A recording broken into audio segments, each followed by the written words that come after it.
দিদি, সারাদিন কি এত কাজ করো? একটু আমাদের বাড়িতে আসলেও তো পারো।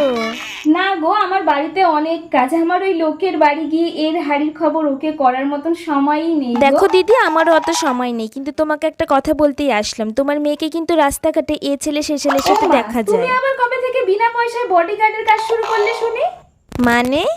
না মানে এই যে আমার মেয়ে কোথায় যাচ্ছে, কার সাথে যাচ্ছে, খুব তো নজরে নজরে রাখছো, আগলে আগলে রাখছো, একদম বডিগার্ডের মতো। কিন্তু দেখো, আমরা কিন্তু তোমাকে কোনো টাকা পয়সাও দেইনি, কোনো দায়িত্বও দেইনি, কিন্তু তুমি একদম বডিগার্ডের মতন আমার মেয়েকে নজরে নজরে রাখছো।